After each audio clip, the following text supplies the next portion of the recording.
खर्डी, पंढरपूर येथे खर्चासाठी पैसे न दिल्याच्या वादातून एका तरुणाचा निर्घृण खून झाल्याची धक्कादायक घटना उघडकीस आली आहे. मेहबूब इब्राहिम आतार, वय 38, राहणार खर्डी असे मृत तरुणाचे नाव आहे. या प्रकरणी त्याची बहीण सायरा बानू शौकत तांबोळी यांनी पोलिसात फिर्याद दिली आहे. मिळालेल्या माहितीनुसार मेहबूब आतार हा गावातील ग्रामपंचायतीखालील पंचकट्ट्यावर दररोज झोपण्यासाठी जात असे.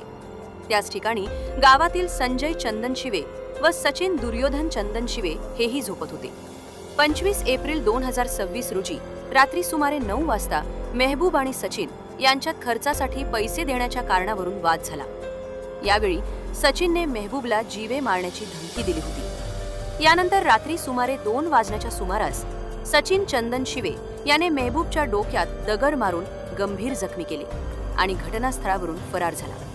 कुटुंबियांनी तात्काळ मेहबूबला पंढरपूर उपजिल्हा रुग्णालयात दाखल केले. प्रकृती चिंताजनक असल्याने त्याला पुढील उपचारासाठी सोलापूर येथील शासकीय रुग्णालयात हलवण्यात आले. मात्र 28 एप्रिल रोजी उपचारादरम्यान त्याचा मृत्यू झाला. या घटनेनंतर पोलिसांनी सचिन दुर्योधन चंदनशिवे याच्या विरुद्ध खुनाचा गुन्हा दाखल केला असून पुढील तपास सुरू आहे.